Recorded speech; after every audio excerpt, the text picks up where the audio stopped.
Vejamos, entretanto, o que disse o apóstolo São Paulo sobre a natureza e origem de Jesus, sobre a sua posição em relação a Deus e ao nosso planeta, e sobre a natureza do corpo que ele revestiu para a sua aparição e passagem pela terra a fim de cumprir a missão, de que fora encarregado como enviado do nosso bom Pai Celestial. Para o denodado apóstolo do cristianismo, Jesus descende segundo a carne dos patriarcas, pais dos israelitas. Homem sujeito à morte como nós, morto pelos pecados dos homens e ressuscitado. Convencido de que Jesus Cristo era simplesmente um homem, embora reconhecesse nele o Messias de Deus, escreveu São Paulo o seguinte: que coisa é o homem, referindo-se a Jesus, que assim te lembras dele, ou filho do homem, que assim o visitas? Tu o fizeste por um pouco de tempo menor que os anjos. Tu o coroaste de glória e de honra e o constituíste sobre as obras de tuas mãos. Mas aquele Jesus que por um pouco foi feito menor que os anjos, nós o vimos pela paixão da morte coroado de glória e de honra, para que pela graça de Deus gostasse a morte por todos. Porque convinha que aquele Deus, para quem são todas as coisas, e por quem todas existem, havendo de levar muitos filhos à glória, consumasse e aperfeiçoasse pela paixão o autor da salvação deles. E em nenhum lugar tomou a dos anjos, mas tomou a descendência de Abraão, porque foi conveniente que ele se fizesse em tudo semelhante a seus irmãos, para vir a ser diante de Deus um pontífice compassivo e fiel ao seu ministério, a fim de expiar os pecados do povo. E como os filhos que Deus lhe tinha dado tiveram carne e sangue comum, ele também participou das mesmas coisas, para destruir pela sua morte o que tinha império da morte, isto é, o diabo. Ora, se Jesus era o próprio Deus, uma parte dividida ainda que indivisível de Deus, igual a ele, como podia ser chamado a consumar-se e a aperfeiçoar-se pelos sofrimentos e ser por um tempo inferior aos anjos? Pois Deus, que é um ente de perfeição infinita, poderia jamais consumar-se e aperfeiçoar-se entre os homens na terra. E os anjos, suas criaturas, poderiam ser em algum tempo superiores ao mesmo Deus. Entretanto, as palavras do inspirado apóstolo tiveram sua razão de ser. Foram transitórias e de circunstância apropriadas.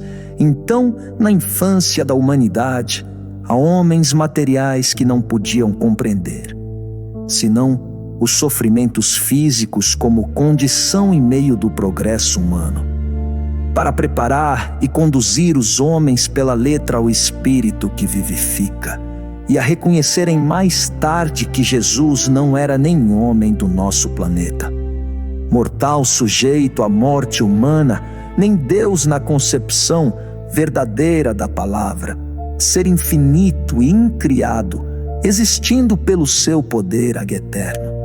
Segundo a letra da revelação hebraica, da revelação feita pelo anjo Gabriel a Maria e a José. E em face dessas duas revelações, depois das palavras pronunciadas por Jesus sobre a sua relação imediata com Deus, sua vida pura e sem mácula, os milagres por ele praticados, os acontecimentos que precederam a sua missão terrestre, sua morte, sua ressurreição, suas aparições às mulheres e aos discípulos, as circunstâncias que precederam a mesma morte, a mesma ressurreição e as mesmas aparições, finalmente sua ascensão às regiões sidéreas, à vista dos discípulos e da multidão do povo. Jesus tornou-se um ser misterioso, excepcional e divino, tendo uma natureza e uma origem extra-humanas mais misteriosas e desconhecidas para todos. O apóstolo que proclamou, segundo a letra da revelação hebraica, uma natureza e uma origem humanas para Jesus, proclamou também para ele uma origem e uma natureza extra-humanas, estranhas a toda concepção e nascimento, quer pela paternidade de José e Maria, quer pela maternidade miraculosa no seio da Virgem, firmando assim que essa concepção e gravidez, por obra do Espírito Santo nas que haviam de ser encaradas como reais pelos homens, eram simplesmente aparentes. E não uma concepção, uma gravidez e um parto reais, como pretendem os ortodoxos. Impossível de dar-se neste planeta sem o concurso dos dois sexos, pela lei natural da procriação humana. O mesmo apóstolo evangelizador proclamou sob o véu da letra que o corpo que Jesus tinha revestido e que constituía sua vida aos olhos dos homens não era sujeito como nosso à morte. E assim que era ele um espírito com a forma humana aparente, num corpo fluídico, embora visível e tangível como o corpo de um homem, vejamos textualmente as suas palavras. Onde, no interior do véu, Jesus, nosso precursor, entrou por nós, sendo constituído pontífice eterno segundo a ordem de Melquisedeque. Porque este Melquisedeque, rei de Salém, sacerdote de Deus Altíssimo, que veio sair ao encontro de Abraão quando este voltava da matança dos reis e que o abençoou, ao qual também Abraão deu o dízimo de todas as coisas. Primeiramente quer, por certo, dizer rei de justiça, e depois também rei de Salém, que vem a ser rei de paz. Sem pai, sem mãe, sem genealogia, que nem tem princípio de dias, nem fim de vida, mas feito semelhante ao Filho de Deus, permanece sacerdote para sempre.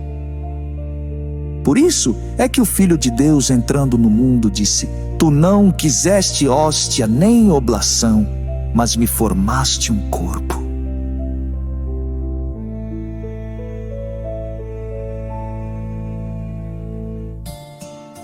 Diante destas últimas palavras, qual era o corpo formado por Deus e que Jesus revestira? Seria um corpo como o nosso, nascido do sangue e da carne pela junção dos dois sexos. Não, o apóstolo aceita a tradição da virgindade de Maria. Afirma, como os evangelistas, que Jesus não fora gerado de varão, mas sim por obra e graça do Espírito Santo. Logo, de que natureza era esse corpo? Se foi gerado fora das leis naturais da procriação humana, leis que regem a matéria ponderável, visível e palpável do sangue de varão, é claro que o corpo de Jesus era de outra natureza, bem como de outra origem, misteriosas e desconhecidas. Quando o mesmo apóstolo diz que Jesus é o pontífice eterno segundo a ordem de Melquisedeque, logo acrescenta: não segundo a lei do mandamento carnal, mas segundo a virtude da vida imortal. E isto porque, como ele já disseras, Jesus Cristo é sem pai, sem mãe, sem genealogia, como Melquisedeque Deus lhe formara um corpo. Ora, declarando que Jesus era sem pai, sem mãe, sem genealogia, que Deus lhe formara um corpo para a sua entrada no mundo, e que esse corpo era a figura da substância de Deus, o apóstolo afirma, sob o véu da letra, que Jesus tinha um corpo fluídico em estado tangível, semelhante ao nosso. Nem toda a carne é uma mesma carne. Há corpos celestes e corpos terrestres. Foi feito o primeiro Adão em alma vivente, o último Adão em espírito vivificante. O primeiro homem formado da terra é terrestre, o segundo homem é celeste, porque é vindo do céu. Estas palavras do apóstolo são confirmadas pelo que disse de si o mesmo Jesus: eu deixo a vida para outra vez assumi-la, ninguém a tira de mim, sou eu que a deixo de mim mesmo, tenho o poder de a deixar e tenho o poder de a reassumir. Se o corpo de Jesus fosse como o nosso e não fluídico, extra-humano, embora visível e tangível, como poderia ele deixar a vida e a retomar todas as vezes que lhe aprovesse? Como espírito puríssimo e sem mácula desde séculos e séculos, era-lhe impossível encarnar em um corpo tão grosseiro como nosso, porque desligado completamente da matéria. Seu perispírito não poderia sujeitar-se a semelhante prisão, tanto mais quando ele tinha plena consciência de sua origem e presidia como protetor e governador do nosso planeta a vida e harmonia universais em todos os reinos da natureza em relação imediata com Deus. Mas disse o próprio Jesus: o que é nascido da carne é carne, e o que é nascido do Espírito é Espírito. Jesus Cristo nasceu do Espírito Santo. Logo, era Espírito e o seu corpo era obra do mesmo Espírito, pois que ele o desfazia e refazia à sua vontade. Desaparecendo muitas e muitas vezes do meio da multidão do povo e aos olhos dos discípulos que o acompanhavam em sua divina missão sobre a terra. Jesus, portanto, não teve um corpo material como o nosso, não encarnou no ventre da Virgem Maria. Teve apenas a forma humana aparente, necessária e indispensável ao cumprimento de sua missão na terra. Veio diretamente de Deus, trazendo um corpo celeste, porque nem toda a carne é a mesma carne, e há corpos terrestres e corpos celestes. Os ultramontanos lançar-nos-ão no número dos heréticos, porque negamos que Jesus tenha tido um corpo da mesma natureza que o nosso e afirmamos que ele não era o próprio Deus baixado à terra.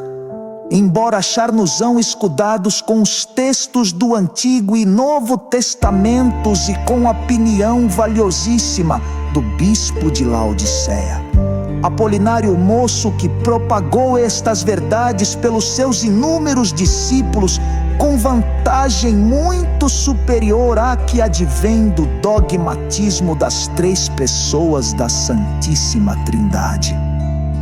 Entretanto, não se dirá que fantasiamos doutrina nova, nem que seguimos a escola dos livres pensadores do século, aplicando no estudo dos evangelhos o método experimental e analítico a que tanto deve a ciência em suas inúmeras descobertas.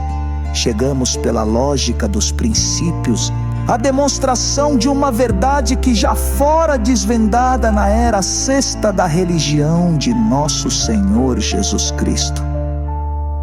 Quando o Altíssimo, em sua infinita bondade e sabedoria, nos deu a razão e o livre-arbítrio para procurarmos a felicidade, viu que somente por elas não poderíamos facilmente progredir. Então, enviando-nos de tempos a tempos um farol a guiar-nos pelas trevas de nossa ignorância, permitiu que a revelação acompanhasse os povos, mas de modo a não lhes ofuscar a razão, para que os homens, pelo trabalho da inteligência e esforço da própria vontade, tivessem o mérito de seu progresso. E a felicidade almejada, assim cada época tem tido a sua revelação progressiva e apropriada à necessidade dos tempos, velada pela letra quanto deva ser, mas ensinando sempre a verdade, na medida do que podem os homens receber e suportar, levantando pouco a pouco e sucessivamente um canto do véu que a encobre aos olhos humanos. Convencido desta verdade, aceitamos as revelações hebraica e messiânica sobre a aparição e passagem do Messias pela terra. Não negamos a concepção, a gravidez e o parto da Virgem Maria por obra do Espírito Santo, nem tampouco o nascimento, a paixão, a morte, a ressurreição e a ascensão de nosso Senhor Jesus Cristo. Buscamos unicamente interpretar os textos relativos a essas passagens não segundo a letra que já teve a sua época, mas em espírito e em verdade, com o socorro da revelação nova, o Espiritismo, que veio abrir uma nova era para a compreensão das verdades ensinadas por Jesus. Sabemos, segundo o Evangelho de São Lucas, capítulo 1, versículo 26 a 38, como se passou o mistério da Anunciação. Durante a vida e a paixão de Jesus, ninguém tivera semelhante revelação, a não ser o esposo da Virgem e os discípulos preferidos de Jesus, aqueles que o seguiam mais assiduamente e aos quais Maria confiara o segredo, contando com a discrição deles a bem da pureza imaculada do seu santo nome. Os discípulos guardaram o mistério sobre o nascimento de Jesus e somente depois do sacrifício do Gólgota, depois da sua ressurreição e ascensão, espalharam essa nova que confirmaria todos os fatos prodigiosos que se deram com o Divino Mestre. Ninguém mais podia então duvidar da concepção e gravidez por obra do Espírito Santo em presença da ressurreição de Jesus e da sua ascensão às regiões sidéreas. Aos olhos dos homens, durante sua missão terrestre, Jesus foi fruto da concepção humana, um homem como todos os deste planeta, tendo por mãe Maria e por pai José. Aos olhos dos seus discípulos e da multidão que lhe seguia de perto os passos, um profeta tão grande ou maior que os profetas da antiga lei. Aos olhos dos príncipes, dos sacerdotes, dos escribas e dos fariseus, um impostor, logo que julgaram que, declarando-se filho de Deus, se atribuía a si a divindade, dizendo-se ele mesmo Deus. Maria tinha que ser e foi aos olhos de todos a mãe de Jesus. Em começo, por ser Jesus um homem como nós outros, segundo as leis materiais da concepção, do nascimento e da reprodução no nosso planeta, posteriormente, por ser um Deus encarnado no seio da Virgem, mediante concepção, gravidez e parto, por obra do Espírito Santo. Era de necessidade, então, materializarem-se todos os fatos para torná-los acessíveis às inteligências da época. Depois de realizada a missão terrestre de Jesus, pela necessidade de idealizar-se a matéria, dando-lhe uma origem divina para que os homens se curvassem à verdade e o aceitassem como o Messias, o enviado de Deus.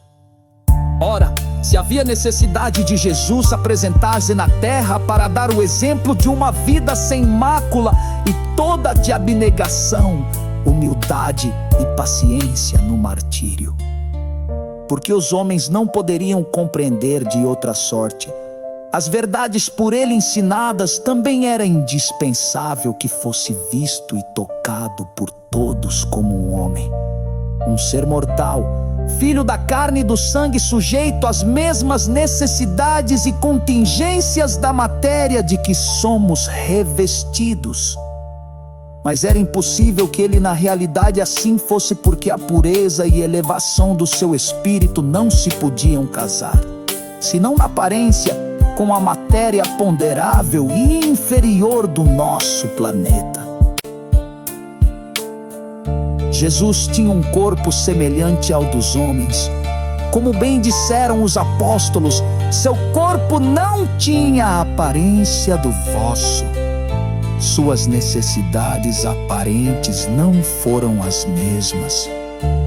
Sim, ele teve um corpo semelhante ao nosso, mas não da mesma natureza. Seu nascimento foi obra do Espírito Santo, porque a aparição de Jesus foi preparada por uma concepção e gravidez aparentes como obra dos Espíritos do Senhor. A Virgem, magnetizada pelo anjo Gabriel, sentiu todos os fenômenos da concepção, gravidez e parto como se fossem reais. Não houve nela senão efeito do magnetismo espiritual, cuja potência excede a do magnetismo humano, sobretudo se parte de espíritos superiores, como poderão verificar aqueles que se entregarem ao estudo, à observação e à análise de tais fenômenos. Os espíritos encarregados de preparar a aparição do Messias no nosso planeta reuniram em torno de Maria fluidos apropriados que lhe distenderam o abdômen e o entumeceram. A menstruação parou pela ação dos fluidos empregados durante o tempo preciso e contribuiu pela intumescência e incômodo que ocasionou para essa gravidez aparente. Em presença de semelhantes resultados, a Virgem julgou-se grávida e não pôde deixar de acreditar na anunciação que lhe fora feita pelo anjo Gabriel. A ação do magnetismo não pode iludir o espírito magnetizado, porque serve para seu desprendimento. E o espírito assim desprendido dos obstáculos da carne torna-se cúmplice voluntário daquele que obra sobre ele.